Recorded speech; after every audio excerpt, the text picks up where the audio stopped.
allegiance to the flag of the United States of America, to the republic for which it stands, one nation, under God, indivisible, with liberty and justice for all. All right, so we have no amendments tonight because Elaine is with us. It's nice to have you back. We missed you. I certainly missed you since I botched the amendment process twice while you were gone. Can I have a motion to accept our agenda for this evening? So moved. Second. All in favor? Aye. Aye. And we move on to Mr. report. Good evening. Last night, the high school guidance department hosted its annual senior college night. At this event, the counselors discussed the necessary steps throughout the senior year and the college application process. It was certainly an informative evening for the students and parents in attendance.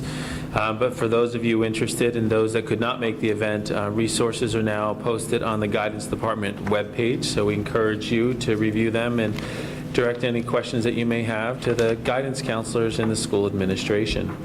Following the college theme, that we're excited that we're going to have a special program coming up on Thursday, October 9th, which is being sponsored by the Rivertown Parents, where we are going to welcome Jacques Steinberg, a New York Times journalist and author of The Gatekeepers, to our campus, and he's going to discuss a real insider's view of the admissions process and what it takes to get into college these days, with a real focus on the highly competitive colleges. Mr. Steinberg had the great fortune of tracking admissions counselors through an admissions process and getting to know a lot of the applicants. So he knows a lot of the details on the inner workings, which I think will lead to a very enriching conversation. I do want to also add that we're contemplating utilizing his book, The Gatekeepers, as my next book club discussion that would kick off later this fall. So we're looking forward to that. I want to congratulate the marching band as they performed the national anthem Wednesday before the Mets game. To be corny, but they did an amazing job. Amazing Mets. But they certainly made us all proud. So kudos to them and Ms. Husman. In the near future, we should be receiving a video from the Mets that we'll be able to post on our website. So we look forward to seeing that performance across the community. A reminder that the homecoming weekend is just around the corner, even though it's falling a little later this year than some years past. Festivities begin with the first games on Wednesday that week, October 15th, and will run through the entire weekend, and with all the traditional festivities with pep rallies and parade and the like. So we hope folks are able to set aside some time that weekend and come on cheer on the Bulldogs. And then finally, just that reminder that October 7th is our bond referendum. 2 weeks from today, we encourage every registered voter to cast their opinion. If you're not registered, there's still time. Please reach out to Elaine Cardia, our district clerk in the district office. She'll be glad to help you out. There's many factual resources on the district website, and we're always open to hearing any questions or comments through bondquestions@irvingtonschools.org. Our final bond forum will be held Monday night at the public library at 7 p.m. So we welcome any members of the community who want to come and talk about the bond. So that's all I have tonight, Mr. Whitney. That's good, huh? All right. I forgot to mention that Mr. Grados is not with us tonight. He is traveling in Luxembourg, and so we'll miss him, but carry on. We move to comments from the community of one. Any comments for things that are appearing on the agenda? No, thank you. All right. We recognize your right not to have a comment. We move on to our consent agenda, which covers us from 6.1 through, I think it's 9.1. 9.95. 9.95? Is it 9.95? Those are all 9.1. Okay. Yeah. I They're didn't 9.1. So did you have anything you want to? Just a discussion on. Yeah, so we'll just, first we'll we'll They have should be them, 9.5. I don't know why the numbers are Oh, should- appearing, but they should be, should be 9.5? yeah. All right, so we are approving in our consent agenda 6.1 through 9.5. Can I have a motion to accept the consent agenda? So moved. Second. So we're not voting yet because we may have some comments, right? So, Robin, what would you like to call out? I guess some question. I just had a question about the proctors. And I see that there's a different fee for the guidance counselors and the teachers. And I guess my question is, why? And then, I guess then I might have a follow-up question. I guess, yeah. Sure. So the fees are, and Bev actually reminded us that this was on the July 1st, it was on the reorg agenda, but the guidance counselors coordinate all of the testing. If I'm a proctor, I show up, I proctor, I do the test, and I leave. But the guidance counselors actually coordinate any testing, any organization around it. And so last year, it was requested that they that they actually are not making the same as the teachers, considering their responsibilities are more than a teacher. So 50% more. Yes. Based on that number, yes, 50% more. Seems like a lot. I mean, I don't know what they do, so it's hard for me to imagine, but you mean so last year they got paid the same and this year they get 50% more? Yes. Last year, they got paid the same because it had already been approved at a certain rate, and so it was increased this year. So they did get paid at the same rate.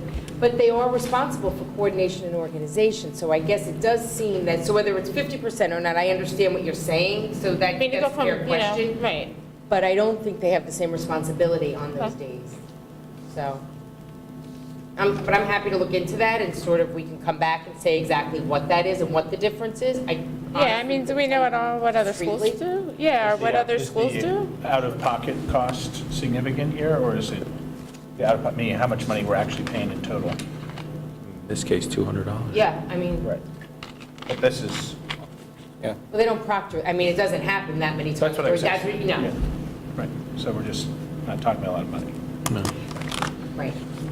And I guess the other thing I'm actually wondering, and it's a wondering, I'm going to have to confirm, whether they actually all do, or it's always all four of them. So in this case, all four of them are involved, so that would be another piece that I'll get back to you. And how did we come up with that rate, anyway? That rate? I'm not I think, sure. how did we decide on that Yeah. versus more or less, or was it arbitrary? Last year, I think, if I remember correctly, Michael DeGennaro recommended that rate. Based upon his experiences. Right. For himself. Having been in the industry. I mean, basically, you're saying the guidance counselors recommended what they felt they were comfortable with. No, Depending upon the hours that Okay. they were putting in. No, there was, this was something that we did a number of months back and recommended to the board at that time. So we have to refresh our memory on the details of it. I don't want it to seem that it was self-serving, but it was brought to Yeah, the I mean, attention that the guidance counselors had much more responsibility and work involved than the people that just showed up to facilitate the test. So we'll get those answers and share them. Anything else? I was going to just have Bev or Chris explain the revisions on the tax certs. They look large, but we've already approved them, right? Right. The only difference, we have to ask for a revision on the tax certs that were approved on July 29th because the original resolution said up to X number of dollars, so we couldn't go more than that. But the 2013, which is actually 14-15 refund, was based on the 13-14 tax rate. So now when the new tax rate came in, it changed it, so I need to have the board approve those. They're very minor. The first one, JGL, is actually an increase of $154.36 over what was previously approved. Macri is an increase of $61.17 over what was previously approved. And Rossis Corporation is $214.95 more than what was originally approved. Great. And the first one is actually a new one.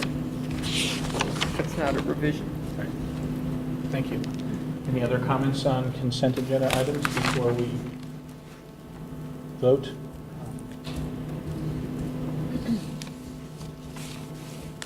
Okay? Yep. Okay. All in favor of approving the consent agenda? Aye. Aye. 4-0. All right, that takes us all the way through to our exciting discussion items tonight, which include a discussion of hiring protocols, something we've discussed sporadically in the past, but tonight it will be definitive.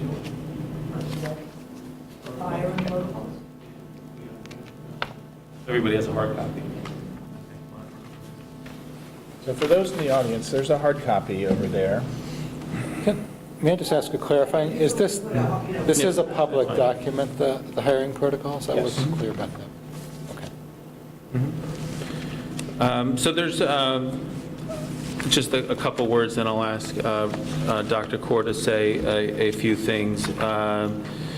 So this was a document that was generated and really put into place last year. It's an semblance of what we would say is not only Irvington practice, but best practice in the education field in looking at how we lead search processes for our certificated instructional staff and our administrators.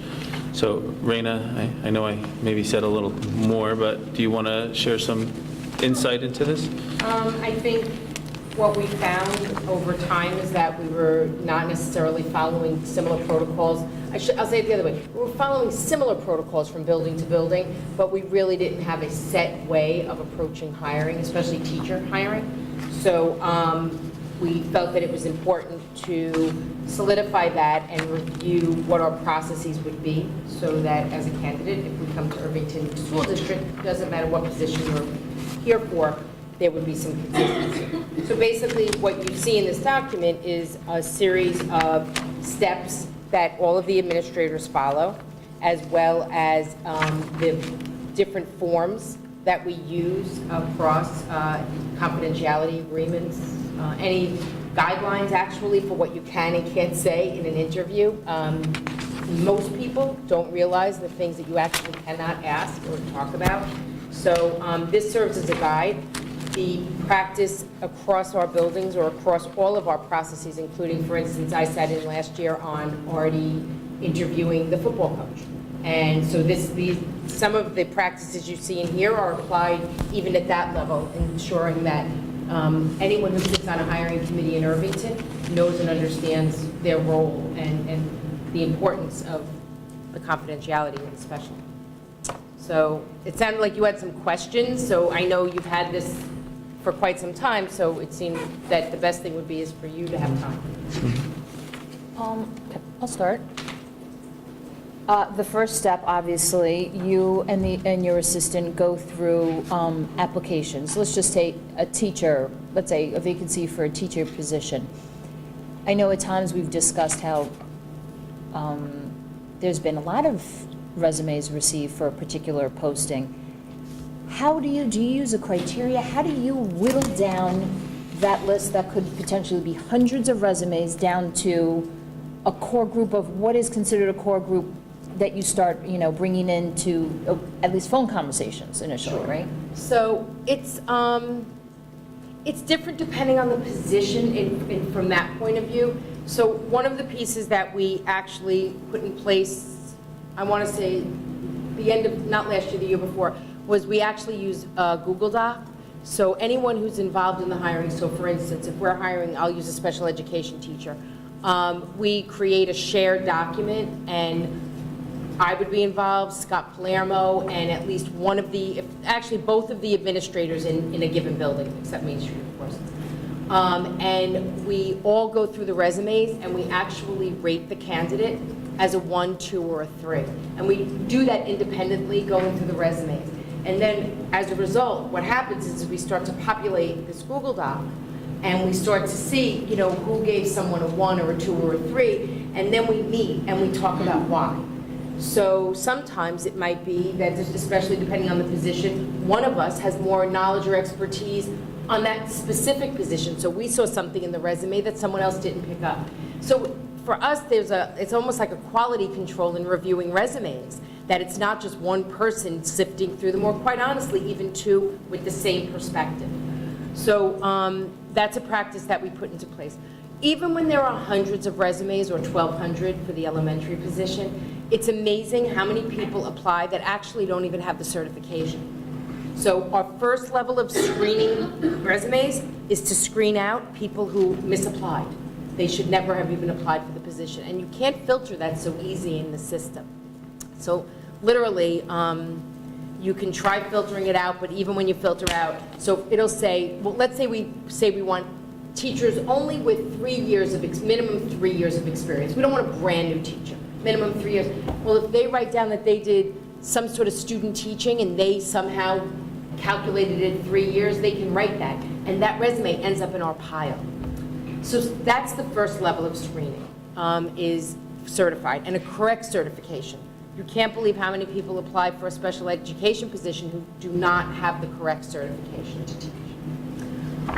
The next thing that we look at is it depends on the position. There are some times where we know we need somebody with experience, that we are not in a position to bring in someone with no experience.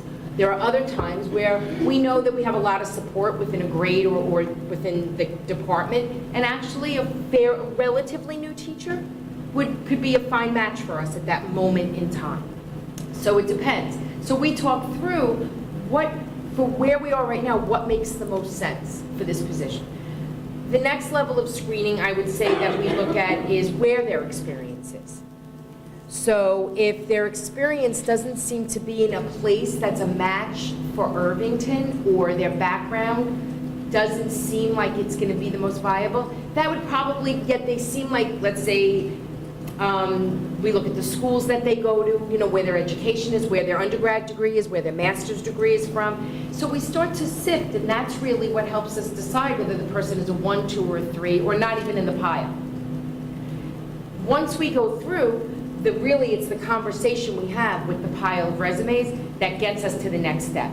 And that's sometimes a debate, I think this, you think that, which is why we think having so many people going through it is very helpful. I don't know if that's helpful or not. Yep. Anyone else? Yeah. I mean, I think this is something that I know I had asked for, maybe other people too, but I think I was hoping to have a kind of a broader discussion about the hiring of administrators with the board, because my recollection was we really kind of never, as a board, fully signed off on the process that's outlined here. Which part doesn't work for you? Well, specifically, a couple things is, one is minor, one isn't. The idea of that the board sees one finalist. So in other words, in some cases there two, and I understand. I could see why that would be something that some people would want, but on the other hand, it does seem that, the board's role is really to understand and represent the community, and as we're hiring administrators, we're really looking toward, a long-term vision for the school, and that, I just think it's something to be discussed. Prior to Chris, we always saw at least 2, sometimes 3 candidates, where possible, not always. Sometimes there was only one that really the committee felt made sense, and that was it.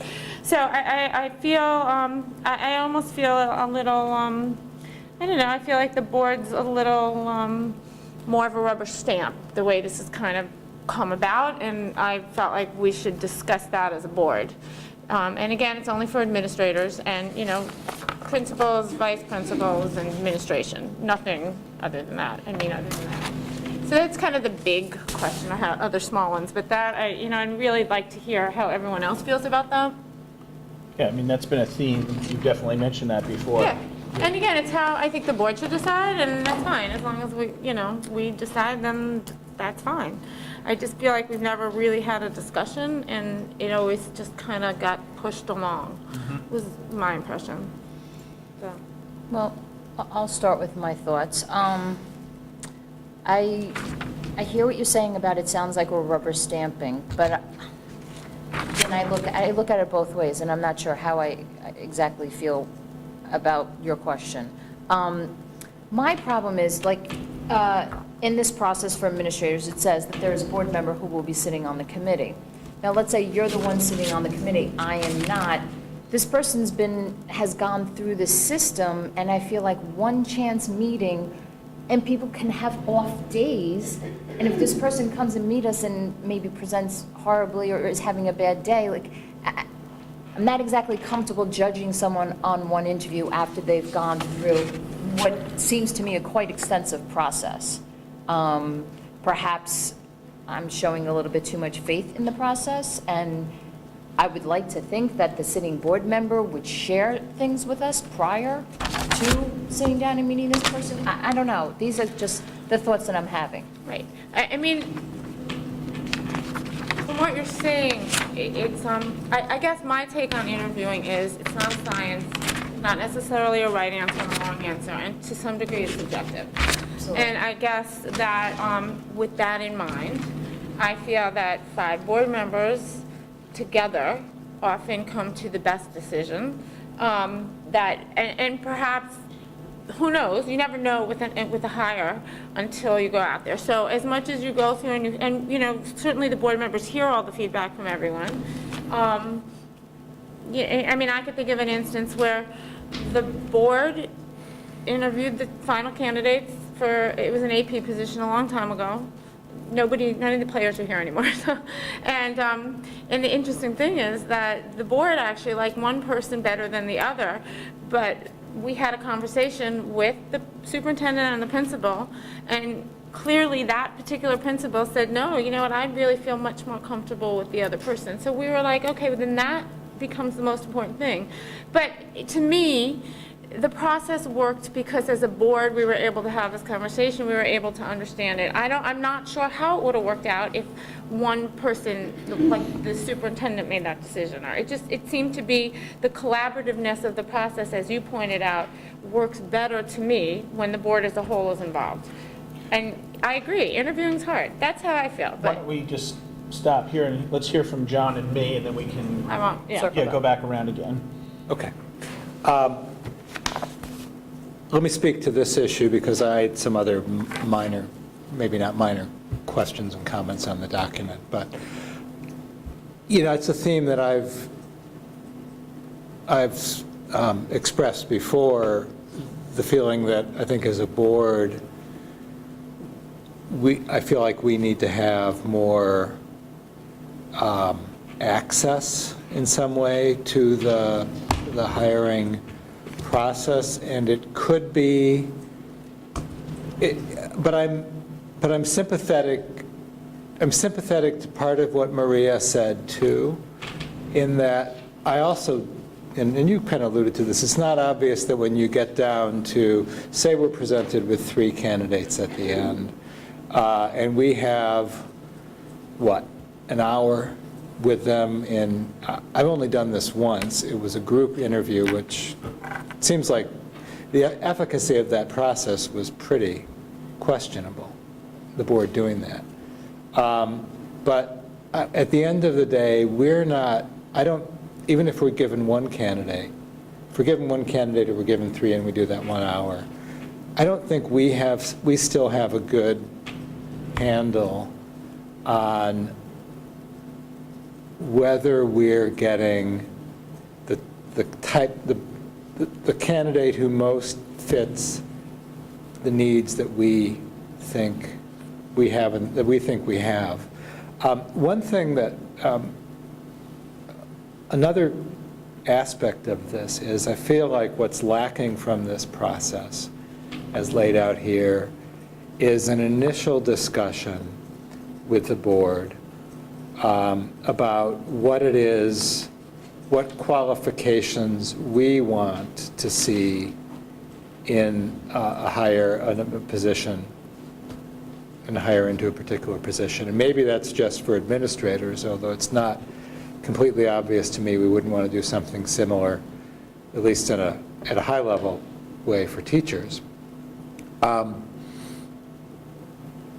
You know, we are basically left, I think, out of the process until the end. And we're left not really knowing how to judge the process. I mean, you go to the market and you try to hire somebody, and you don't get the ideal person necessarily. You get the best person you can find. And we don't have a very good way of judging whether whether we would make a similar determination about whether that's the best person. We are left kind of taking that on faith a little bit. So I'm interested in having more information about the process as it goes along, and this kind of goes to, it's related but not the same as, you know, my occasional request, can we just kind of look at some resumes just to get a feel for what types of people are applying for this position, so we know, just understand what the market looks like a little bit for positions. And so it's a long-winded way of saying I feel like, you know, there needs to be more board involvement in some way. I don't know the way to, I don't think there's a simple answer on how to do that, though. Well, it sounds like you've defined one aspect of it, which is understanding at the outset what are the things that we're looking for in a candidate. Well, I also are expressing what we're, you know, having a two-way discussion about what it is. Right. If we're hiring an assistant principal or a director of X. We're looking for an assistant principal who has a strong orientation to curriculum in order to balance a principal who does not have that capability. Yeah, for a hypothetical example, right. Or somebody who's great on the fundamentals or on, you know, Right. whatever. I totally make, you know. Is that done in the committee? I'm just curious. Is that just kind of discussion had when the committee meets as part of the process? It depends on the position. So in some positions, like when we hired the high school principal, everyone got to vote weigh in. I mean, we did, not very well attended, but we did at least 3 different forums for parents, forums for teachers, forums for kids, board members. I mean, so I think it depends on the position. Some call for a bigger, at the onset conversation, like Irvington High School principal, versus the assistant principal at the middle school, which would be more steeped in what the middle school needs. I mean, they're the ones who live there, so they needed to also articulate what they thought would be important, as well as us, so it varies. But I think the board has, in that process, has a special role to play. We're the Board of Education, after all. That's different from... What did you say? I think the board has a role to play that's different from a meeting of parents or what have you, because I think that is the board's role, is to, you know, have this high-level discussion. Sorry, I was just going to ask another question. Okay. And I just want to, just one other piece of it is the retreat that we never have.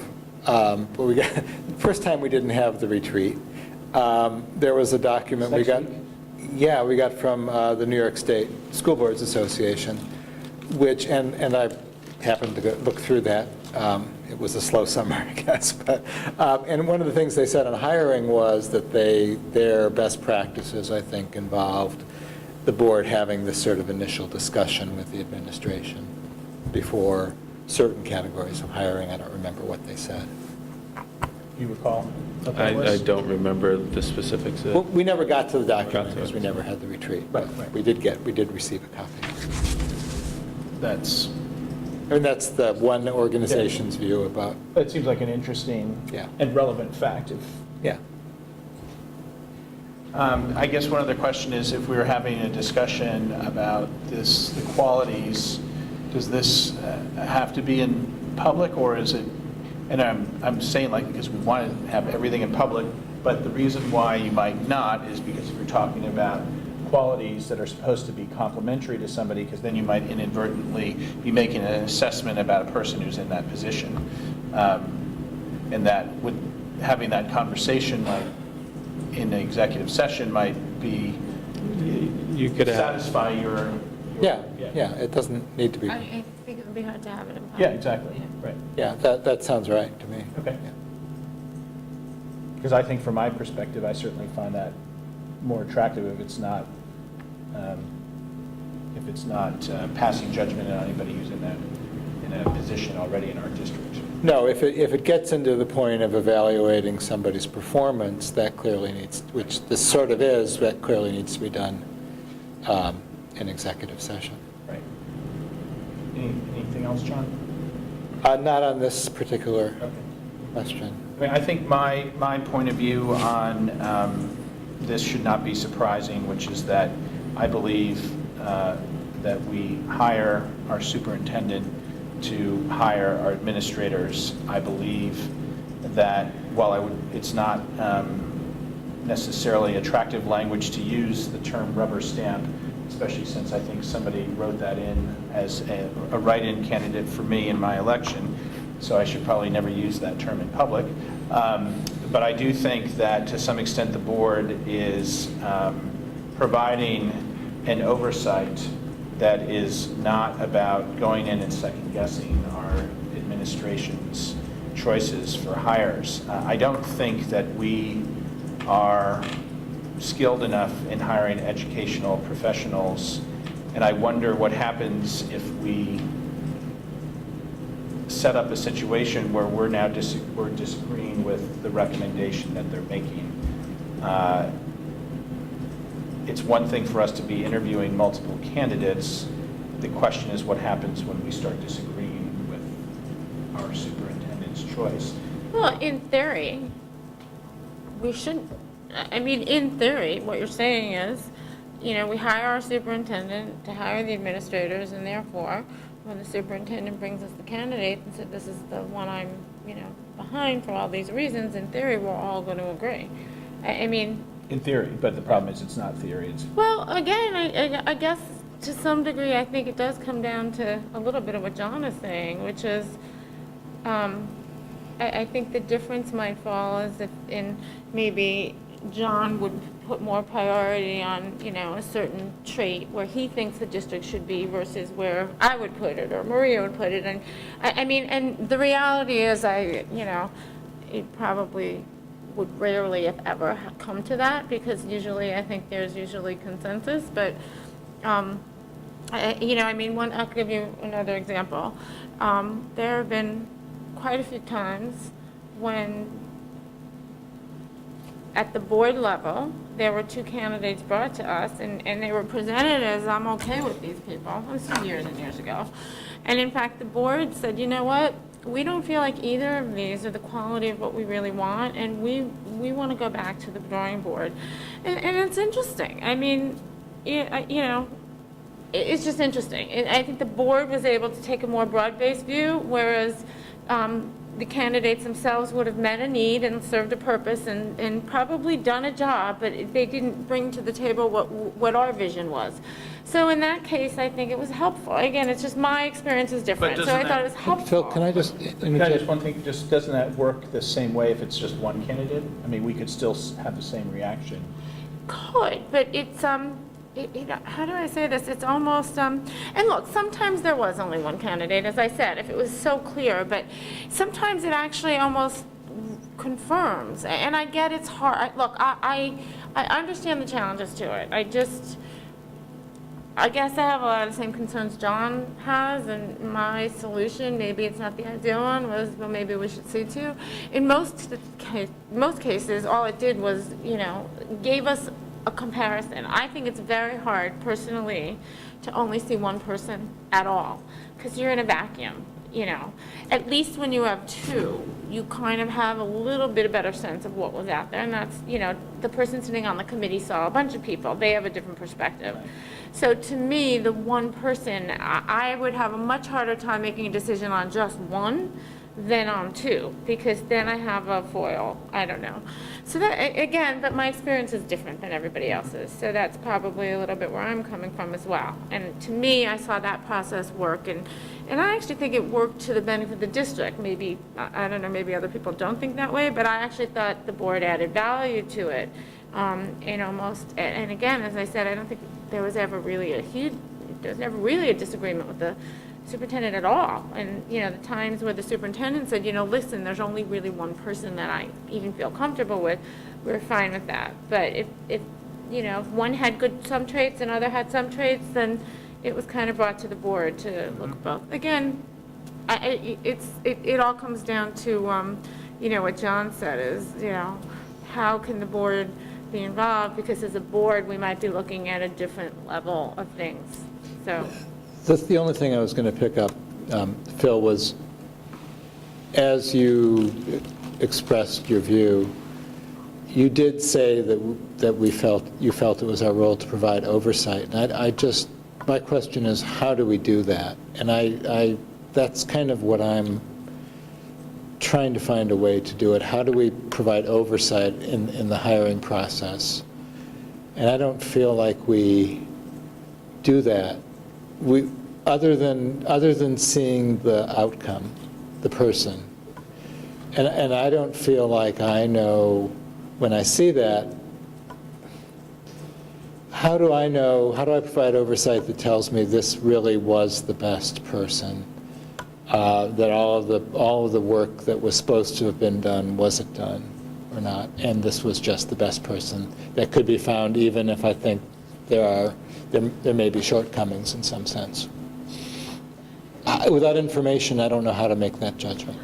I mean, it's funny because I usually feel like we need to do what's right for us, but in this case, I don't know the answer, and I would actually be curious as to hear how other districts do it, because it was my impression that other districts as a board do often, not always, but often see other candidates, but I don't know. And so I actually think it would be interesting. Well, I think we will have an expert that we can ask next week, and whether or not you value his expertise, but it's the gentleman from NISBA who will be our guide in our retreat. And I know because I mentioned this to him because I think it was right after a hiring situation in which we were not in agreement on the way the process went.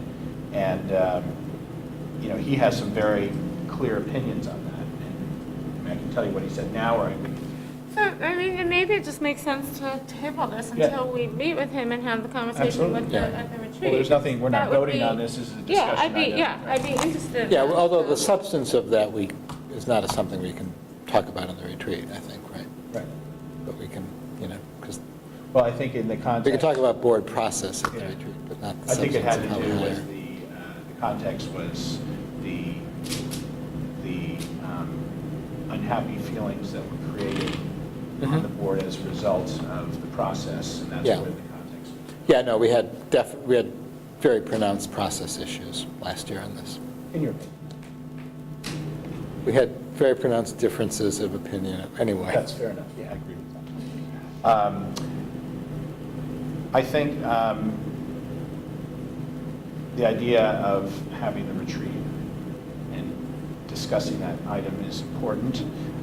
Bob's not here either, so that's another reason to table it. Well, we're not voting on this anyway, so in a sense, it's No, it's discussing. discussion. Right.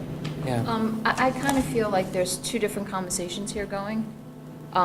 Maybe perhaps involvement on the board administrator level, and then I kind of look at everything else below that. And this is my view. And I'll use an example, teachers. If I'm not part of that process, I gotta say, I don't think I, as a sitting board member, really should have any input or any influence on the type of teacher that they're looking for. I'm not talking about experience, I'm talking about, referring back to what, because something Rena said earlier kind of really struck a chord with me.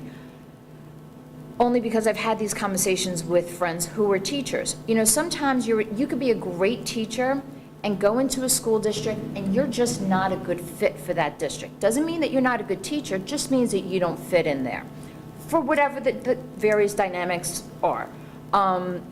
So I feel like our involvement in what we're looking for, just using, the words that you spoke about earlier, John, defining and saying what we're looking for, let's say, we were hiring 3 teachers at the elementary level, That's not something I think we should be getting involved with, just using this as an example.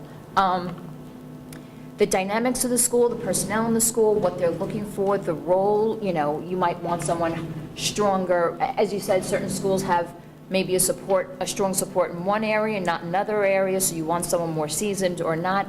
I'm not prepared, and I don't think any of us, but me personally, I'm not prepared to make a judgment on that.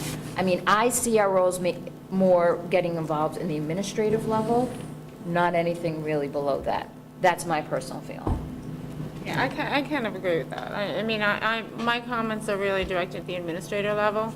I feel that at the teacher level, we really do need to let them run those schools. And your comments are specifically around wanting to see multiple candidates. Or being more involved in the process, somehow feeling like not involved in that process. Although generally not involved in the teachers, although clearly there's a few key hires every once in a while for whatever reason that we tend to be a little bit more in the loop on, and in those I would almost say I'd like to entertain the option of having a board member involved in the, if it's a hot button hire, sometimes I feel like it might be beneficial to everybody to have a board member in that loop as opposed to us hearing from everybody else what's going on. But in terms of teachers and the operating level day to day, I do agree with you. I feel like that's too down here and we're up here, so. Well, I'd like John's suggestion anyway of having a little bit of discussion about the candidates that we're looking for, and I hope that doesn't impact the process negatively from an administration standpoint. But it sounds like to some extent, if you have a good setup discussion and there's clear ideas of what the board would like and what the administration would like, and some coming together on that, then it makes it even easier when we meet the last candidate, the final candidate, if that's what everyone agrees on, that final candidate can be held against a standard that we've established jointly together in the beginning. I think the principle that we'll ultimately have to grapple with as a board is that the superintendent is the superintendent responsible for hiring our administrators? Is it his decision as the CEO of our district? Or is that something that we want to have greater oversight over? I think that's exactly what we have to do. We do have to come at it in our retreat, and I think if necessary, we can bring it up in our next public board meeting on the 14th. I do. I have some other, if we're, Yeah, sure, after we're please, done yeah. with that. And I just, if I could say just something in response to that, that I look forward to continuing the conversation next Tuesday. But, I think there's some legal mechanisms here too that have to be mindful that, the board can't hire somebody legally without the superintendent's recommendation. So almost there's some inference there about going around process, and I'm concerned about how that may be perceived to someone that's not privy to all the conversation and experience that you've all shared over your tenures on the board. So, I think when we have those conversations, we need to be considerate of those things and make sure the conversation reflects that on record accordingly. But also, I'll leave it at that for now. Okay. There were a few other things you said? Yeah, and again, it's just about the document in general, which is, I guess this comes up a lot from the community, and I just would like to ask you guys, how are parents selected for the committees? We hear that a lot. I get parents calling me, I want to be this committee, I want to be in that committee. I'm like, I have nothing to do with this. So can you explain that to us? Because I want just to follow up, because I found it interesting when you talked about the administrators, that email blasts go out and things go out for the community, but I guess for within the building, it seems like it's more driven by the principal. The principals select? So I would say for the most part, we do leave the selection of parents to the building principal or administrators, and we do that for a variety of reasons. One, first and foremost, they know the parents in their community, so it seems like it's a logical place. I would say that there are several starting points for that. I mean, certainly PTSA is always a place, it doesn't have to be a person on the PTSA, or certainly not your PAC or any of those set groups, but these generally are parents who are very involved. I think that one of the pieces that works well is when you get a parent who does have enough background knowledge to sit on the committee, and very often we've had parents say to us, and I know in my experience at Main Street School, I don't know, like, what would I know sitting on that committee? And I think that when a parent asks that, I think that's a great question. They don't need to know anything, but they need to be comfortable sitting on that committee, being in that environment. They're asking questions. And some parents feel they don't have enough knowledge of the school to make a decision about a teacher. Some parents are very involved. They've been involved since their children are young, and so they bring a perspective. Maybe that's the word I'm looking for. They bring perspective to the table. And hiring is about, to a certain degree, about perspective. So I wouldn't say we have one set way of asking parents. I think we try really hard, though, to be broad in our offering. We do not send out a blast, an email saying we're getting ready to hire an earth science teacher who's interested. That's just not a doable model. I don't think we've ever, though, said to a parent who was interested, I don't think we've ever excluded someone who wants to be involved necessarily, other than we had to pick someone. But there's no set, this is like a rambling answer. I'm usually much more succinct, I hope. Because there's not one way. We leave it to the building principal. I think they tap the PTSA. I think they tap other parents, parents who might be involved. So this is the last thing I'll say on this. Music is a good example. You have parents, you want parents who have children who are involved in the music program, who would be that. So you would go and you would seek a parent who's been involved, who knows the music program, and who has some perspective about what we would be looking for in a good person, in a good match for us. And how about, is it different for administrator parent committees or the same thing? Oh, I thought you were going to answer. No. For administrators, I think it's similar. It's similar that we look for parents who are involved in the community, in our school community, again, so that they have perspective. It depends on the grade. So sometimes it's really helpful to have a parent who has multiple children who have gone across the school. Maybe they have a child coming into the school, and maybe they have a child who's now leaving the school or going to be in the school. So that's a parent who really can interview an administrator and say, yeah, like this is the kind of perspective we want. This is the kind of attitude we want about being a principal in a school or an assistant principal. But bottom of page 7, it says for administrators, the district office staff will randomly, I think this is for parents, will randomly select individuals. Yeah, it's for parents. Middle of that last paragraph. No, but that's for district. Are you talking about for a building administrator?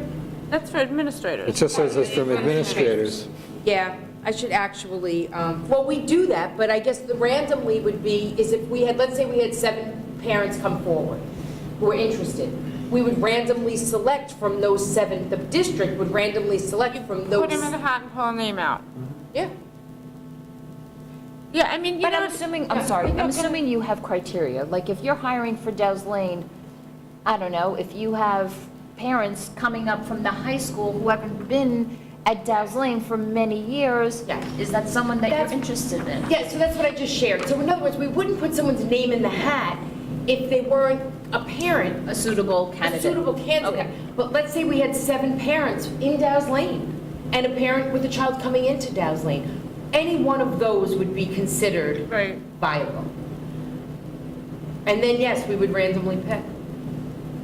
There's no perfect way. I mean, for the most part, it's fine. I mean, my one concern, and I'm not going to say this succinctly either, but my one concern is I'm worried there's a little bit of mind think. Like, if one tends to select people that think similarly to them to be on the committees versus, getting people who think it's a fact versus the random thing I like. Like if you get all the names, you put them in a hat and you get who you get. You like the person, you don't, they've, you know, I definitely have heard comments over years and years of saying, I complain a lot, therefore I am never selected for a committee. Okay? I don't know how to respond to that. I don't know if it's true or not true or whatever, but that's definitely been a theme that I've heard. So again, I get it. I mean, it makes sense, but on the other hand, as fair as we could be, as long as, like you said, if people are equally qualified, then putting them in a hat and pulling them out, I think is better. It's much more transparent for everybody. We actually don't look for like-minded people, though, I will say that. Okay. We actually try and put as diverse a committee together for all our hiring, because what we do want is we want different people's thinking and ideas at the table, because, our goal is always to be successful. So to put all of the same people with the same mindset ultimately would not necessarily lead us to success. So we have no stake in getting all the yay votes on that committee. Our stake is in getting someone who can serve the whole community or all their students or whatever that is. So I would say we actually try and build the committee, in all our committees, in ways that represent a diverse mindset. Can I just ask a question? If you have, let's say, 7 candidates, parents who've thrown their names in the hats for a committee, is there a follow-up? Thank you very much. We had a lot of interest. We literally picked names out of a hat. Unfortunately, you weren't selected, but next time. Do you send feedback like that? Because maybe that would help with the feeling that they submitted, they didn't hear, and... That's a good question, Maria. I mean, obviously, we always do thank you for people who participated. Right. I'm not sure, so let me, and again, we don't do that much hiring where we have droves of people who are coming forward. Right. So fortunately, but yes, I totally will see what our process has been for that. I'm not really sure. Okay. I have one other question, which I think I know the answer to, but I just want to be sure. Is there always an administrator on the committee? Or would we get in a situation where maybe like a chairperson of a department would head a committee? No. Always an Administrator administrator? always chairs. Well, let me just clarify. I mean, it could be, if appropriate, it could be that a department chair could be the chair, but there would be an administrator there. Generally, an administrator is the chair. But I know sometimes we have emergency hires, so I guess I would just say in an emergency, that is the next person we would go to.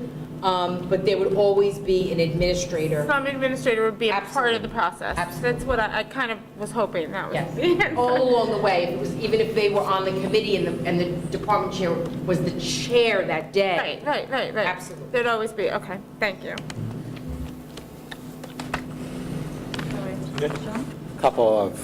Couple of details.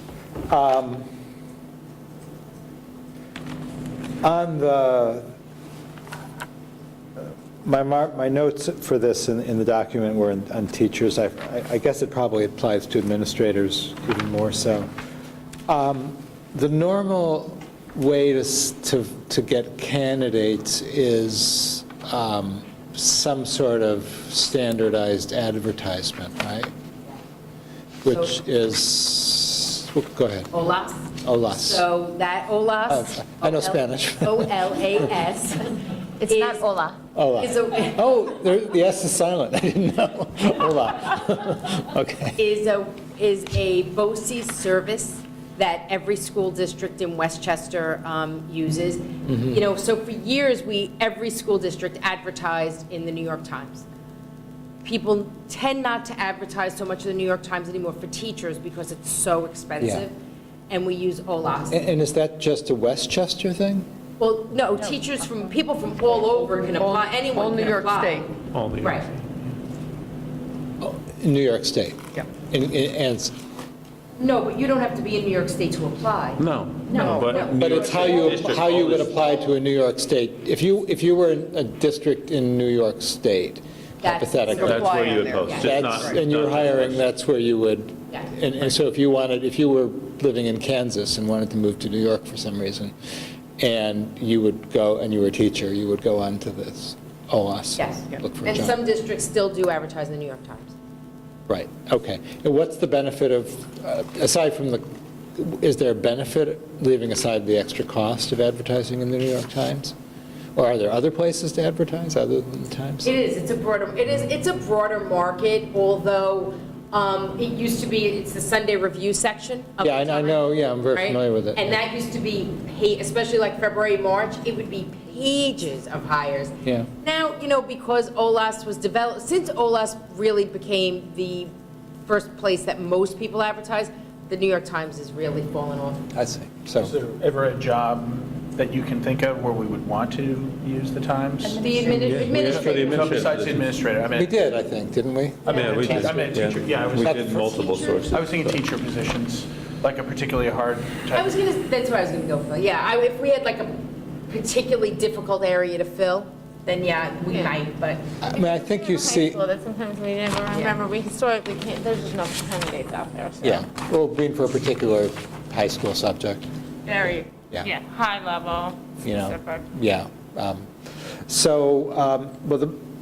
that was kind of the preface to my question of would it make, it seems like it's kind of trying to think of a word, it's not meant to be pejorative at all, but a passive way to find candidates rather than just to be looking for candidates who are, for some reason, looking for another job rather than, certainly in other worlds, you go out and you try to convince people who are situated in one area, one district to move because you really want a well-qualified candidate. So we do that as well. Yeah. Poaching. Yeah. Sorry, that's not the word I'm looking for either, but Recruiting. recruiting, active recruiting. Right, By poaching. not poaching. I don't know what poaching means. People use the term, but you're obviously out there to attract good staff. So we, especially for, not for teachers, but for administrators, common practice is to actually send a letter out. We send a letter to all districts, and we actually encourage it. It goes to all different levels of administrators, and we actually encourage people who are either administrators at different levels, if they know someone or they themselves read the letter that way, that we have a position, and we describe the position. It's a much more formal process. It's a formal letter, and it comes from Dr. Harrison or from me, depending on the district. But it does. It's a recruiting letter Yeah. to say, is there anyone out there who would be a good match? But But then informally, John, there is that degree of shoulder tapping type thing that does occur. So for example, some of our elementary hires have come from a similar school, the same school. So we found one gem and all of a sudden they tell you about others, and then through that process you identify others that you invite to apply or that are encouraged to apply. So there, and if there's those people that you know or have contact with, those folks are Yeah. encouraged to apply, of course. because that's not in here, but it definitely makes sense as part of the process. And I think that, It's a part of, I think, the I don't think networking you could associated have a with it. line in there, how to poach other districts. no, we're not talking about poaching. We're talking about, people who may be happy where they are but, they might want to take a look at Irvington for various reasons. Okay. That was one comment or question. This is, I admit, kind of detailed, but the interviewing, it says that the same questions should be presented to each candidate. Why is that? Because what you want to try and avoid, and in a committee interview, it's very likely, everybody wants to go off on their own and ask their own questions.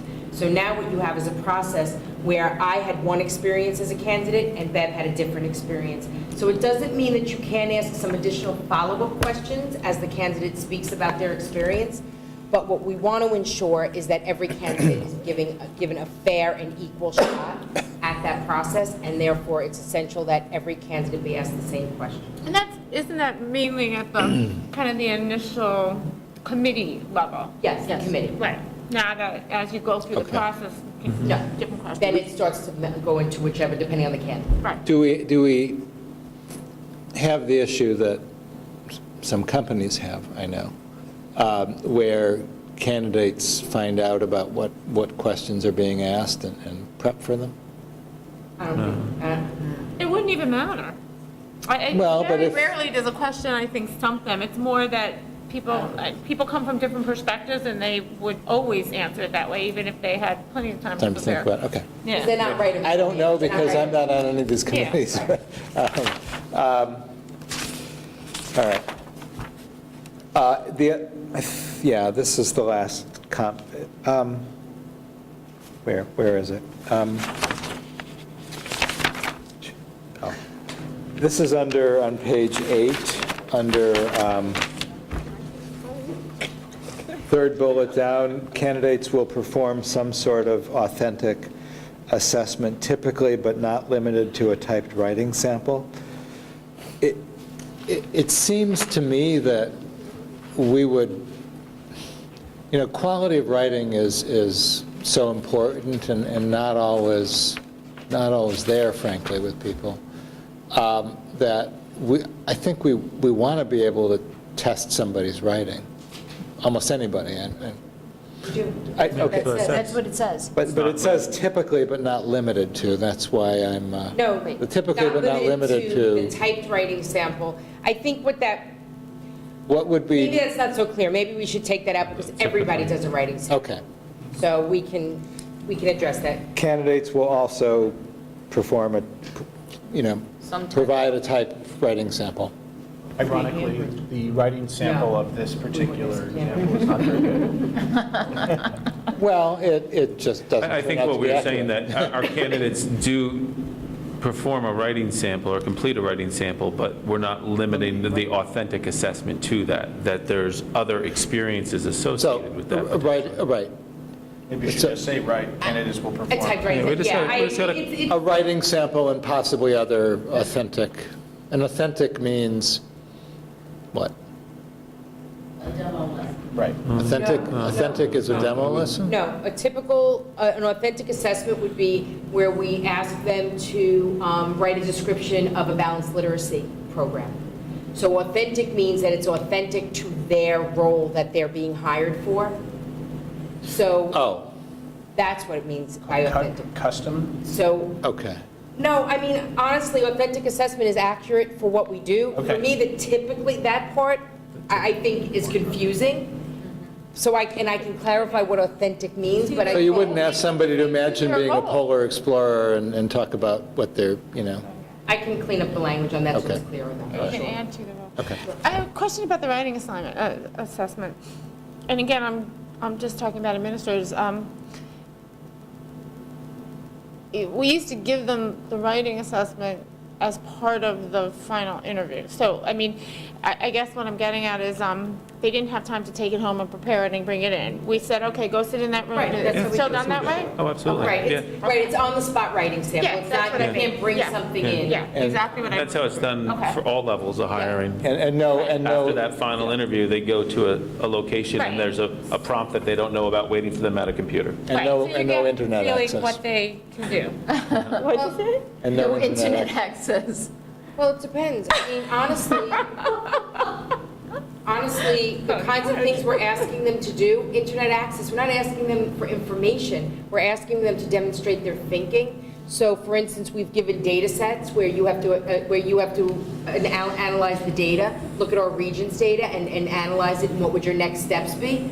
If someone can find the answer to that on the internet, I say we hire them. I mean, there's no way to find the answer like that. You know what I mean? You'd be amazed if That's you type in the exact they're question. looking at that data set. So, in other words, when we say authentic, it means that it can't be crafted or created really by somebody else. It has to speak to what's in your knowledge and again, it's part of a composite. So it's after many interviews. It's after some sort of a clinical round. Tanya yelled out demo lesson, exactly. So they've done a demo lesson. If it's an administrator, I've done some sort of an observation round. So there are lots of pieces, and all these pieces fit together to create this bigger picture. So nothing is in isolation.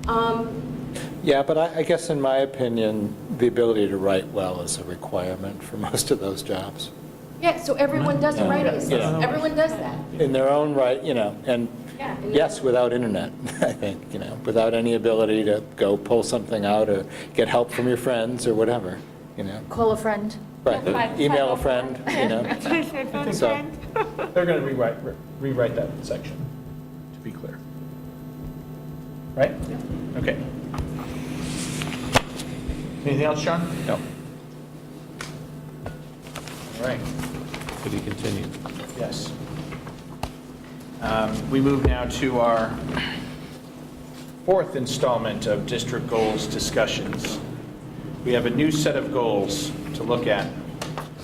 Thank you, John and Robin, for coming up with these aspirational goals that we can use as a framework for developing other specific sub-goals underneath them. That was kind of the idea. So we have 6. Yeah, I think you added some new aspirational goals, particularly around taxes and sort of using funds efficiently. And I think the other one that is probably new is about developing high standards for our district staff. We didn't really have that in our goals before. So John, maybe since you wrote this or submitted it with Robin, maybe you could just read each one and we can start off from there. sure. Or why don't we start, let's Do you want to one by- explain what at least I was thinking? Yeah, let's do one by one maybe, and we can talk about each one. if that's You want? okay. Yeah, okay. Let me preface this, that, you know, I think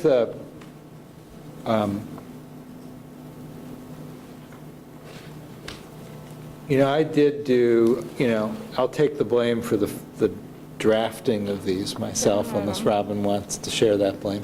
But, I reduced the number. yes. Well done. So we could come up with more. You know, I think the intent was just to sort of think through what are the things we really want, we really care about, generally, right? Okay, so that's full stop. And then trying to do that essentially from a blank slate, and then seeing where that leaves us. So the first one, develop a long-term plan, including a clarification of the district's values and priorities, an assessment of its achievement of those values and priorities, and the development of a detailed 5-year plan for attaining the values and priorities. Okay, now that's a more detailed aspirational goal than the others, but there it is. Yep. I think my question around the assessment part, since you and I are also co-chairing our long-range planning committee, how do you view the assessment piece working? Because when I read this, I thought that's the challenging thing here, to sort of develop a way of describing how we're assessing these achievements. Because Yeah, and I don't know the answer to that, and the obviously the devil is in the details, but I think the process needs to be, we define values and priorities, in other words, what we think is important, what we think the district should stand for and be trying to achieve. Then we ask ourselves, do we achieve that, attain that, or not? And then to the extent we don't, how do we get there? And let's set the course. Let's put together a 5-year plan. There's no magic number in 5, but plan to get there. It seems eminently logical the way you just said it. I think the problem that I just have is that we could get pretty bogged down in that assessment process. For me, I would be very happy with this goal if we maintain the first sentence, we even maintain the last sentence. It is one sentence. Or clause. We maintain It's a run-on sentence. the first clause and the last clause, but just remove the assessment, because I feel like that will be a very challenging thing for us to do in public and in a collaborative fashion. How do we assess what we're doing well at without sort of getting into a lot of detail about scores? Or maybe I'm just thinking too literally about I assessment. think you're thinking too literally. I mean, I was almost thinking, like, you need to have some idea as to where you think you are in terms of, you know, like, we need to focus on this because we haven't focused on it before, or, okay, you know, we're not so bad at this, Right. but, you know, we need to chunk it up in terms of where the priority is. I guess I didn't see assessment as so literal, just a little bit more, of- I guess I saw it more as an understanding and not, a, you know, maybe like to develop an understanding of where we are currently in, I like with that. relation to those goals. Yeah, because assessment to me is like measurement. Right, I know what you're saying. I mean, I'm fine with it, but Yeah. I, Understanding I like a lot, because that's, Yeah, and you could, then I think you have to say an understanding of its current achievement of those. yeah. yeah, no, you can't just. You could, substitute if the word assessment, yeah, that's fine. It certainly is consistent with what we were trying to say.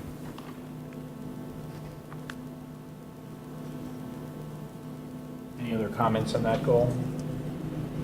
Are we ranking these goals in any kind of order of importance? No. No, they're not meant to be in any order of importance. Could, but, I think that my feeling is that they're all important, and, you know, Okay. that, you know, if we ever get into a situation where there's a trade-off, where we have to give up something in order to get something else, then we'd have to decide how we balance it, but we would Okay, never. can we do away with the numbers? I would like to do away with the numbers. Yeah. They can be bullets. Yeah. I think in Word, it just means checking a different icon to Well, change it. yes, although I think we're going to be, well, that's fine. Yeah, that's fine. It just insinuates a priority order to me. Okay. Rank order, yeah. Well, yeah, all right, fine.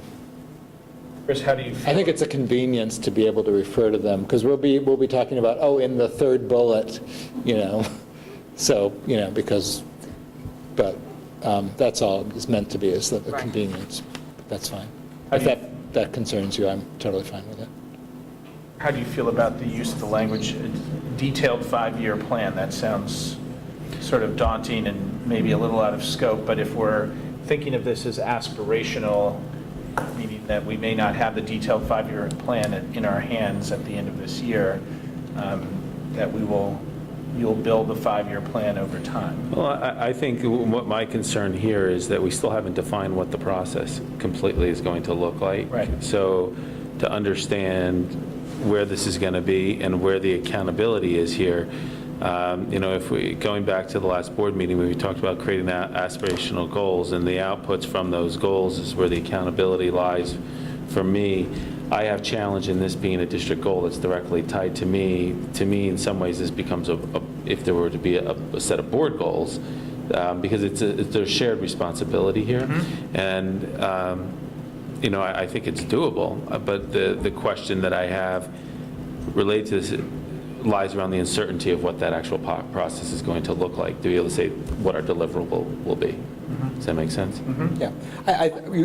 You could probably raise that issue with every one of these, I would think, right? I mean, how do you know, it's, Well, I guess if you go down the next one, I guess, you know, the question of the definition of top quality. yeah, exactly. So, I mean, there's 5, 6 different definitions we could have here. And then that's something to discuss. I guess I kind of view these as district goals, and, I mean, this is, These are good. and I think it's not about any one person or any one teacher. I think it's just about our vision for Irvington UFSD School District.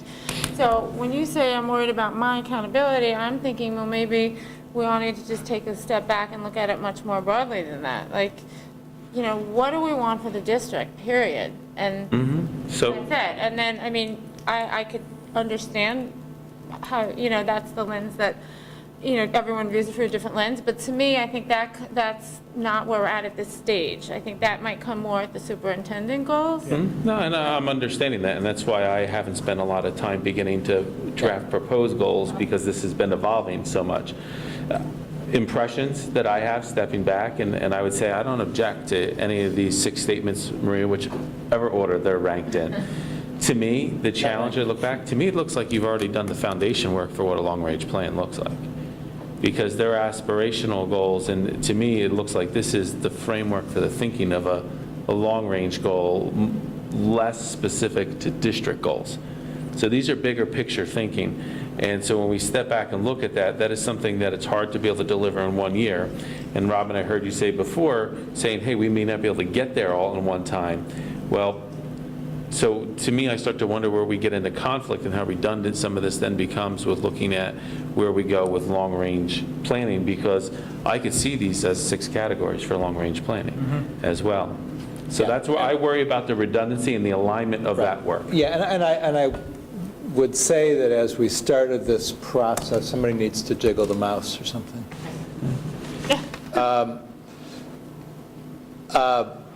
As we started this process, I think we were aware that this is all kind of tentative, because we'll revisit probably this process. These, what we care about as, this is like a draft in a way of what we ultimately will care about for a long-range plan, and we could reject this, but so our audience just went down by 100%. And then the reinforcements. They're all waiting outside. Yeah. I guess I'm comfortable with having the aspirational goals that are bordering on long-term goals, because we are going to have more specific things underneath these.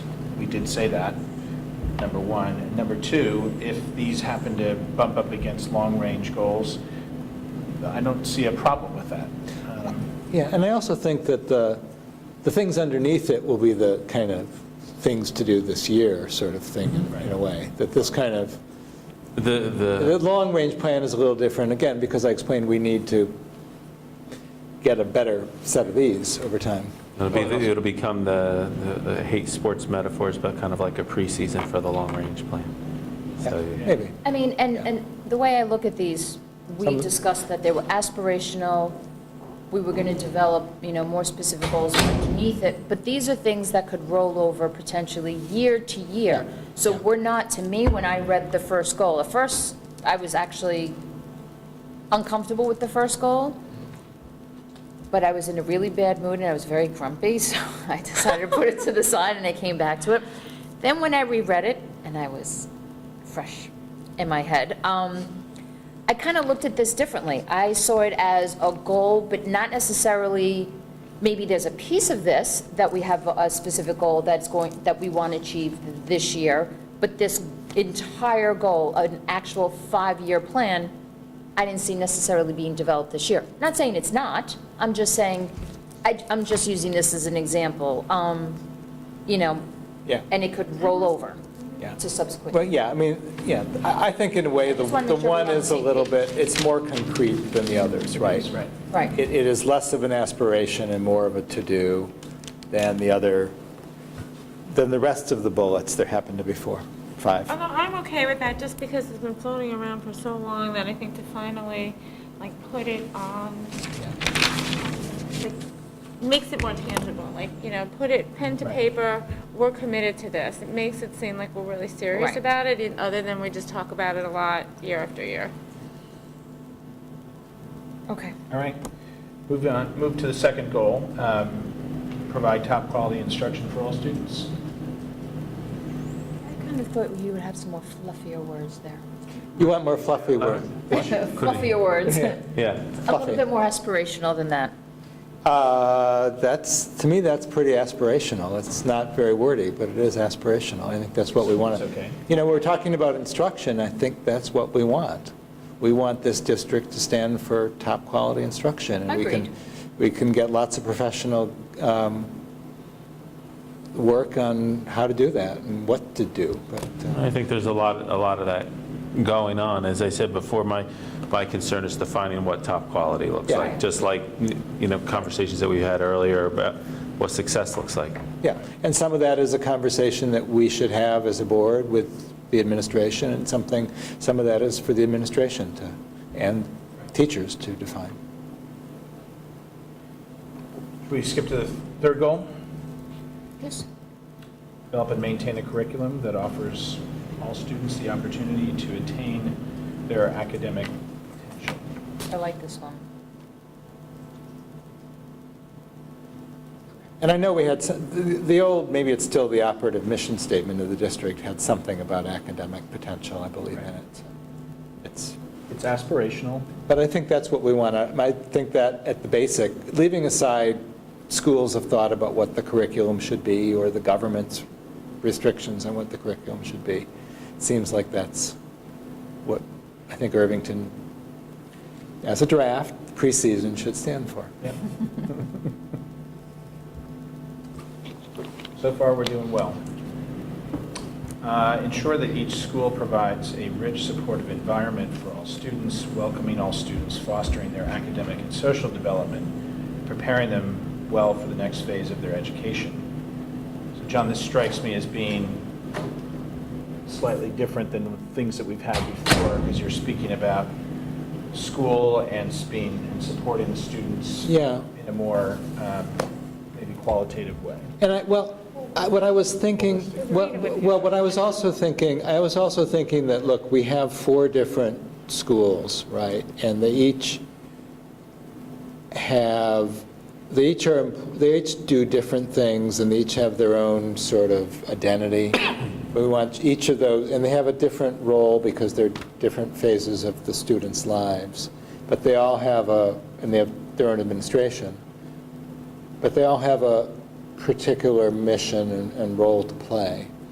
You know, Dow's Lane's getting the young students and socializing them, et cetera, and giving them the basics, and on until you get to high school, where you're dealing with all of the multiple challenges of teenagers, and you're dealing with preparing them for college and getting them into college. And, you know, all that's different for different buildings, but it's all part of the chain, and we look to the building administrators to do a lot of that work.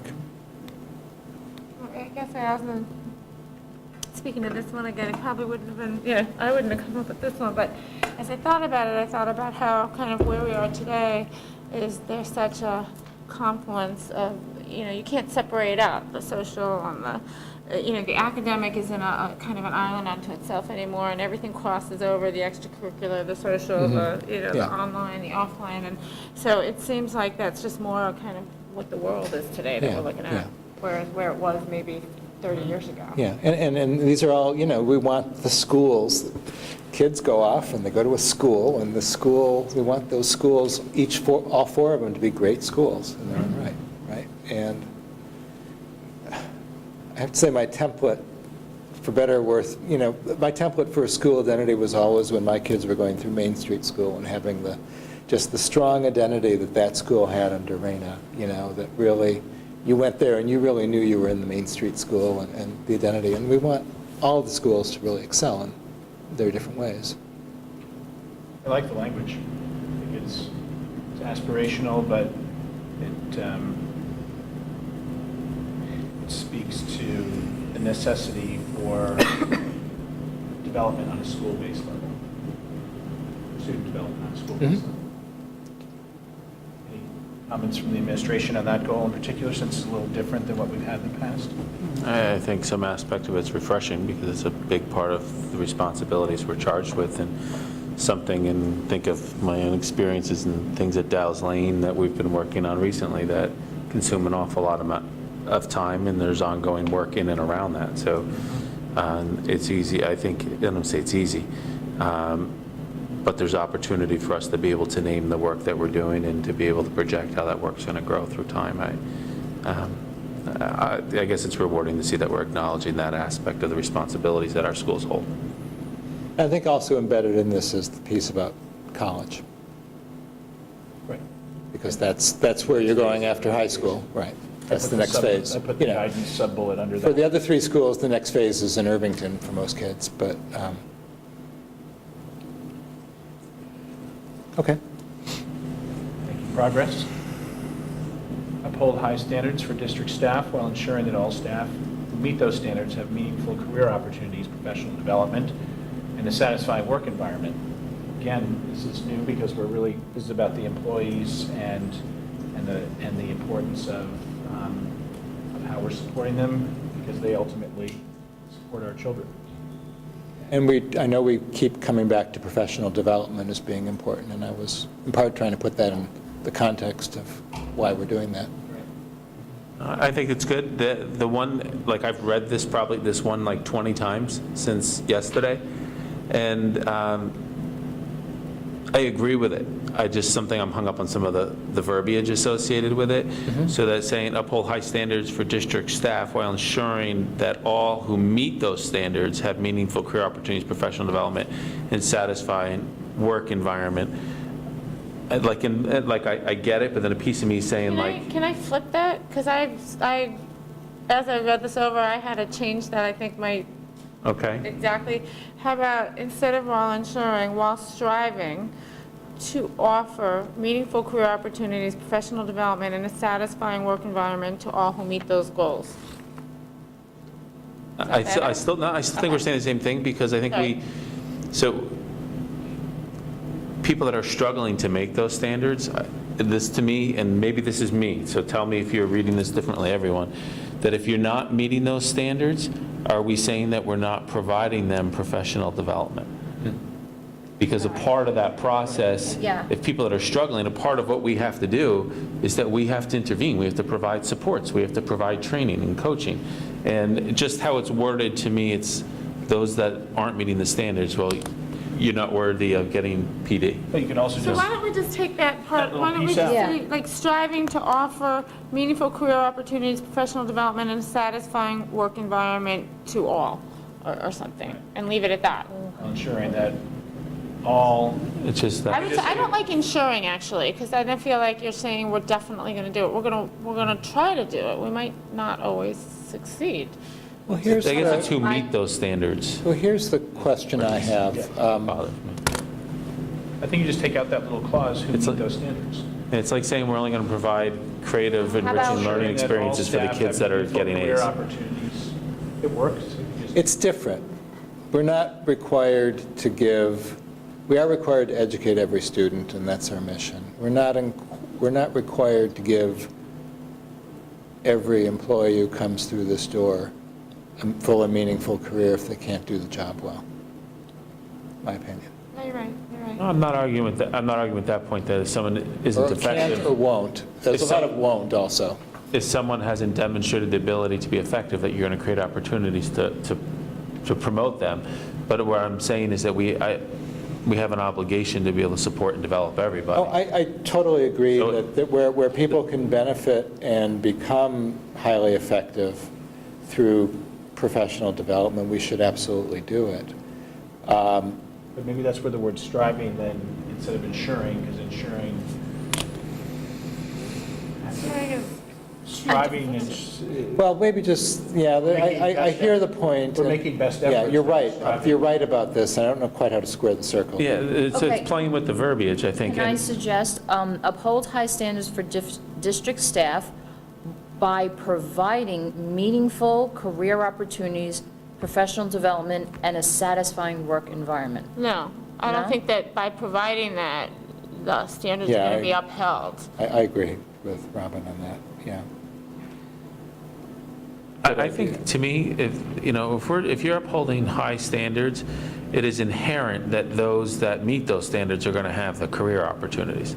Yeah. So it's almost, to me, it's a way of striking that those who meet the standards. Because it would be illogical to think you're going to advance somebody that isn't successful where Well, they but- currently are. Uphold standards for district staff while providing meaningful career opportunities, I mean, professional this development. is your meaningful- staff that we're speaking of here, and you've kind of bought into the principle of it. Can you maybe take a crack at wording that? Yeah.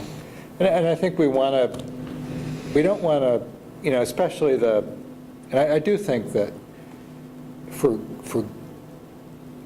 people who are good, and we want to attract we want to have a high-quality staff, and we do, right? But we want those people to really feel that working at Irvington is a special thing, and they're happy to be here, and they're feeling lucky to be here. And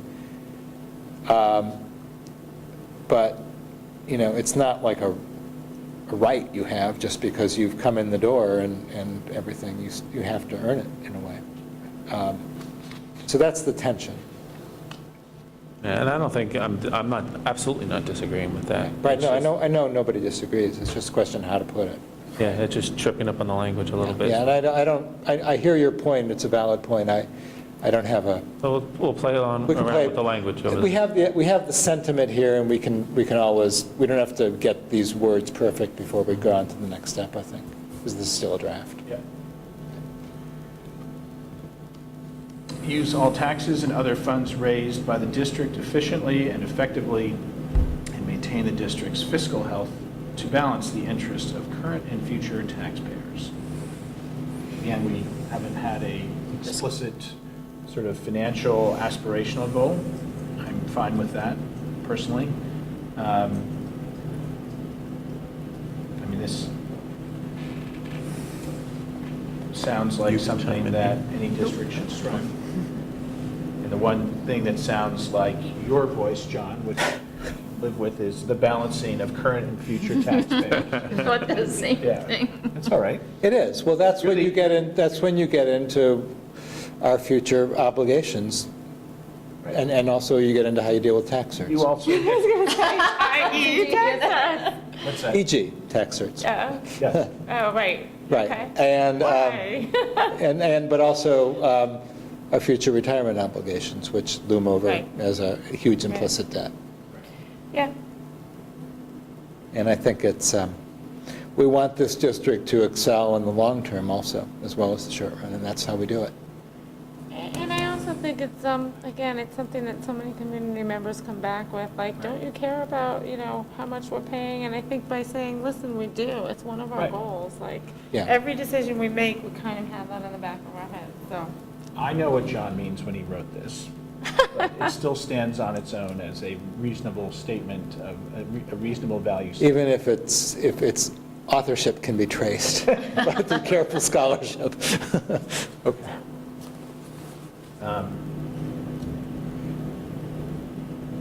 So we have to work on number 5. Yeah. Yeah. And we agreed to rewording number 1. Yeah, I was going to say 1, I think there's going to be work done. Yeah. Can we just talk a little bit about our sub-goals, right? You're the boss. Yeah, good, then yes, let's talk about. We will now talk about our sub-goals. We'll now talk about sub-goals.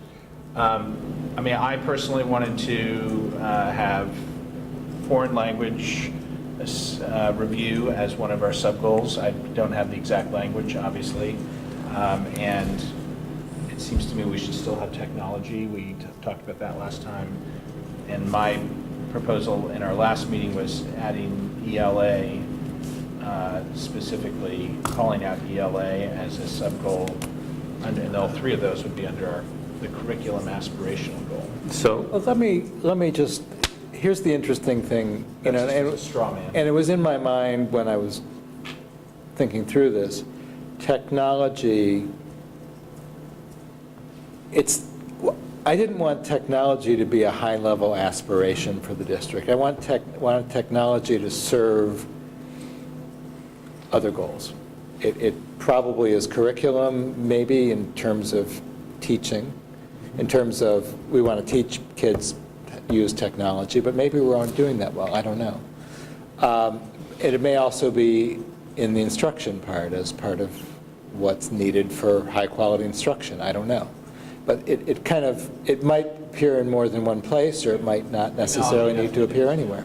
I don't know. So that's just a point I wanted to make, that Anything else? technology is a complicated thing. Yeah. How about the foreign languages or ELA as sub-goals under curriculum? What exactly are you envisioning for ELA? What are you thinking? In terms of the exact language, that's a good question. and I think before you get to language, you have to identify where the need is that's driving the goal. I'm just responding to our perceived challenging scores in ELA relative to math. Okay, That's my opinion. You're talking about the 3 through 8 scores. Yes, exactly. But that's where my reaction is coming from, is because that's the data that I have, as a board member to react to. okay. I kind of see an ELA goal, but I see it a little differently. Sure. There was some work done, ELA in the high school, and from that came the writing of an addition of extra writing for 9th grade. I feel like prior to me joining the board, the running theme has been for a long time the rigor on the amount of writing that kids are not prepared for in high school. So I kind of envisioned a bigger goal, a middle school, high school writing goal, specifically looking at the ELA program, but specifically looking at our writing program through the secondary level. That's kind of what I was envisioning. I'm just throwing it out. I kind of like that. But maybe it's, again, like you have a little bit of a child who's further along in the process, and so I've seen a little more of it. Also, but- I feel like it just kind of makes sense now, and this is just my opinion, because we added the writing program, so I feel like there's some improvement. And I don't know, I always think even something that's great, everything could always be improved upon. I mean, that's how I think. So I just kind of think it's just take it back another level, incorporate the middle school, and look at it as a whole program at the secondary level, not just specific to the schools. Do they complement one another, that kind of thinking. What I don't know is, my instinct would always be, we got to look at, let's say it's middle and high school writing. What is it we want out of that program? How well is it achieving it? What do we do to change it? And others may not be so interested in the evaluative part of that and want to just kind of set particular steps about what we're going to do. And I'm a little uncomfortable doing that until we really get a good picture about whether it's working or not working and what a writing program should do. Well, I think that could be part of it. Yeah, I think it should be part of it. So but- would you say that we would have it sort of evaluate the modifications that we've made to our writing program and curriculum to ensure blah, blah, blah, blah? I guess what I'm saying is it an evaluation? Evaluate is the key verb there. I wouldn't say changes. We could evaluate writing instruction in middle and high school, and I don't know, and what, I don't know how to put it. Take next steps, do better, achieve excellence, but. Haven't we been doing that? I mean, isn't that a lot of what we just were talking about earlier? So I guess I'm still having a hard time because we're kind of throwing a lot of things around ELA. And so I don't think we've really defined why necessarily ELA. Because we're saying, well, we're looking at test scores that look like, and I'm looking at, a preview of what Dr. Kaur will be presenting at the next meeting, and just specifically looking at the elementary scores and think, that in a lot of ways, the scores are very, very similar to the math. They're not that different. So I don't necessarily see that as the argument for it. So I guess I'm having a hard time with the why, and then once we define the why, then the what. For what I mean, the I'll ask say is. one thing, I jump in, sorry, but I think, I said this before, I think the state tests are always designed as to, how well they're teaching to what the state is asking you to learn. And I think certainly on the writing piece, I think there's been a lot of feedback from kids who have gone to college, and the feedback that they've come back with, at least what I've heard, and maybe this needs to be substantiated, maybe this is part of the process, is that kids felt like they were weak on the writing side. So I wouldn't hang my hat on a score. I think that's just, again, one data point, but I think it's more as to kind of the bigger picture as to where do we feel like we need to bolster our kids when they move out. And from that perspective, I come up with a few things, actually, and ELA is one of them. I would just highlight that our students who are currently in college did not come up through our system through the Common Core. So I would just pose that in this bigger picture. Say that again, I'm sorry. They were not instructed through the Common Core, so the level of rigor was not the same Correct. for our college kids. Correct. Our kids who are currently in college. Correct. I would just throw that in there Yeah, as food totally. for thought Yeah. in your thinking. Well, that, in part, that means that, look, we're dealing with a curriculum is changing and will continue to change. And, it's a moving target, but doesn't mean we shouldn't set some goals on it, but yeah. I mean, I'm the one who brought up ELA, right? And so in part, it's based on a judgment which I'm making as a board member. It has to be based, obviously, on some facts. And it seems to me that over time, since I've been on the board, that relatively speaking, relative to math, our ELA scores have been lower on a relative basis. I'm not saying that they're bad, I'm just saying that relative to math. And that, and I realize that you have to make judgments based on things beyond scores, but that has infused part of my thinking, plus the feedback that we have shared with each other on the school board itself. And that's why I come to a conclusion as a school board member that it's a valid thing to have as an area of focus, continued focus. I don't mean to imply that you haven't thought about this, because of course you have. We've added a writing course, but I think that just because we've added a writing course doesn't mean we kind of do that and walk away. I think it's something that is important enough that we have it as a goal. Now, the exact language around that is a little bit, that there's a nuance to it that I think needs to be thought through. And the state assessments, interestingly, based on this conversation, really do very little assessment of actual writing, because it's really hard. They're mostly assessments of reading. Right, comprehension. So that's sort of an interesting thing, because we tend to talk a lot about the writing, but that's not what the New York State Right. assessments do a big job at assessing. Right. See, and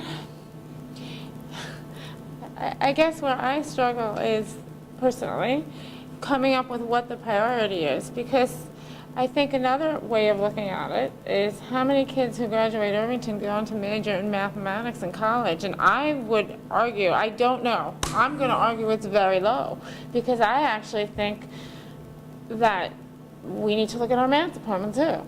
I really do. And maybe it's just because of Trailblazers and those are the kids coming up, but I just, so here's where I guess I think we need to get into maybe a conversation about touching on a bunch of different subjects and then figuring out how we want to prioritize them to make their job easier. Because, as I said, science we haven't looked at in a long time, been waiting for the state's assessment. Language always comes up. And to me, and this is one element of technology, but courses that we could offer our kids in technology, so that then they'll have that as a base when they go on. It's something that's missing right now. So, I mean, to me, I'm at this point, the second, not even sure which I personally would weight more, but I almost think that, maybe we could think about it and talk about it later, but I think I'd like to have a little bit of a conversation about all of them, because I'm not sure I'm ready to say that. I think we've done work on ELA, and maybe we need to spend more time, next year, maybe it's language. I have to think about it personally a little more, and I would like to kind of have that as a qualitative discussion with you guys as well. And that's what I'm thinking, to walk away from this, and the idea of being able to kind of reflect on the conversation for the administration to engage in some dialogue and sharing thinking around it, because what you're saying there, Robin, may not be dissimilar to things that we're already thinking and going on. It's just finding how we're naming it, and it may be that, I said before, well, what is top quality? Well, I think it comes back to maybe some of looking at how we're defining what success looks like. And so how are we measuring up against some kind of success indicator? Mm-hmm. So, I don't want to think too much out loud, but what is the process to get there to define how we define that? And maybe that's the work that's looking at writing, is looking at math. Maybe there's different components here, and we have to think about it. I think we've spent way more time and energy over the past few years in ELA. And maybe I'm just saying that because we added double blocks in middle school, we're looking, and then I worry, okay, well, just because we're maintaining in the other, maybe it's time to shift focus. I don't know. Parallel focus. I don't know what the answer is. I would like to have that dialogue with you guys, though. Well, maybe it's worth, I'm starting to think we maybe need to back up a little bit and ask what's the purpose of the goals, in a way? Our staff, our administration and staff have their work to do anyway, right? And by setting a goal, what are we doing? Are we asking them to change the work they're doing, or to just kind of talk to us more about particular things? Or are we telling them, are we saying we're going to budget more? I don't really know whether, I don't think I know the answer to that, right? You know, and maybe we need to understand what the goal is. I mean, I agree. you know, we could say, oh, we really want to deal with ELA or languages or math, but yeah, it's all important, right? And what's the process going to be about any of these goals? And if we don't have in mind a process or a work plan, it's kind of Well, last pointless, year, and it would be in addition to what they're already doing.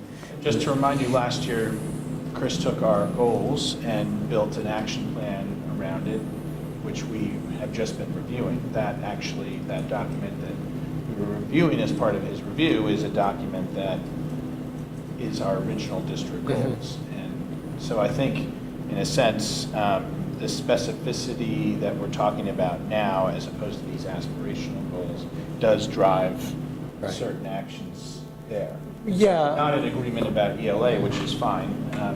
We want to rephrase it so that it's more general, then we should just know. And I don't know the answer to it. And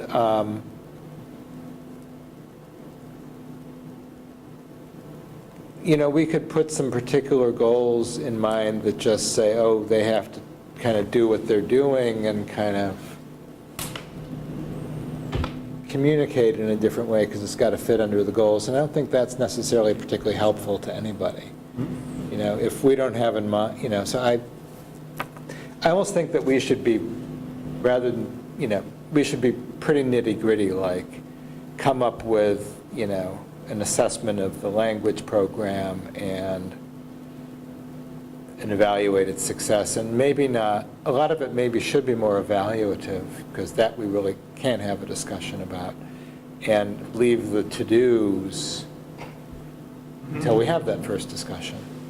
But that might not satisfy other people, but that would satisfy me as being an achievable goal. Evaluate. Yeah. Defining what matters in a say, foreign language, say, Subject? well, in particular subjects, like defining what matters in world languages and assessing the extent to which our program achieves that or not. I mean, in world language, it's funny, we always come back to the same thing, which is, you know, defining, do we want conversation, like, where do we want our outcome to be? And then from there, I think your path of how we're going to get there is going to be clearer. But to just say it's a priority doesn't, I don't, in language specifically, maybe because I've been there so many times, I feel like until we define where we want to be, it's hard to make the rest of it move forward. But, you know, I think the problem is timing, of course. We never have enough time, and the year goes by quickly. But I'm almost wondering, in light of this conversation, if maybe we need to give these guys time to think about it and come back to us with what they think, and then use that as kind of the point from which we have our next discussion. That's what I was going to suggest myself. Okay. I think we need some time to process this and to come back and share some of our thinking around integrating that progressive work, whether it's evaluative, however whatever descriptor we want to use. And then at the same time, John, I think honoring some of those things that you yourself referenced, that things that we have to continue to do. So we're not throwing one thing out or just putting another thing on top that's going to make that difficult. So I think we're going to have to spend a little time with it, and I think we can come back with some ideas. Right, because you guys obviously have your own idea of where you're moving. And absolutely. No, I appreciate the acknowledgement of that. Okay. Good. So that will be for discussion on the 14th. Give us something to do. Yeah. You have nothing else to do. All right, well, any other comments, or have we beaten our goal course? I think you're there. Oh, we do want to have a discussion item. That was a request on flood insurance. Oh, yeah, right. Forgot about that. I don't know. how detailed that conversation is, but the question, so. Yeah. I realized there was an email that I probably, from Bev, that I didn't get a chance I didn't hear to. what he said. Flood insurance. Yes, Flood and yes, earthquake yes, yes, insurance. yes, yes, Yeah. It was just not obvious to me that we should, yeah, floods are rare events, earthquakes are even rarer events, but that's in part why you have insurance, is it's not obvious to me that we don't want to insure ourselves against rare events. I'm probably one of the few people in Irvington who have full earthquake insurance on my house. You come from a different You do or mentality. you don't? Well, it is also said, that, I do, there's a lot of fault lines under New York. And Yeah. there's been a lot of meetings Yeah. in New York City, but high-level people about, they talked at one point, my friend worked for the city, about retrofitting all the buildings and the bridges, and the Yeah. cost was too prohibitive to go back. And I'm a little earthquake phobic, so. I have also heard that the expectation about the amount of damage from earthquakes overall is higher on the East Coast than the West Coast, because in the West Coast, yeah, they have them more often, and they're worse there, You're right. but they're prepared for them, the buildings are prepared, and here, there is nothing, they're very rare events, they haven't happened. I mean, I remember the one we had that originated in Virginia, where I felt it in my office, and we go, whoa, was that an earthquake? But over enough time, maybe 200 years, we'll have something. What's the cost difference? Statistically, it could be Well, there 1,000 would years, actually, years, there's a, tomorrow. Could be tomorrow. one policy from NYSER, and it's like $10,800. But there's one building that would also, Dow's Lane, would also require us to purchase a separate policy, which I don't know the cost, from the National Flood Insurance Program, because they say Dow's Lane is in this hazard zone, but they're not sure. So therefore, the $1 million of insurance that you would be buying from NYSER would only kick in after the limits had been reached under that policy. So I don't know the costing, and I didn't pursue that because I didn't know if you were serious on this. On this fear of earthquakes and floods Floods, yes, and locusts? Sort of an Old Testament sort of issue, yeah. yeah.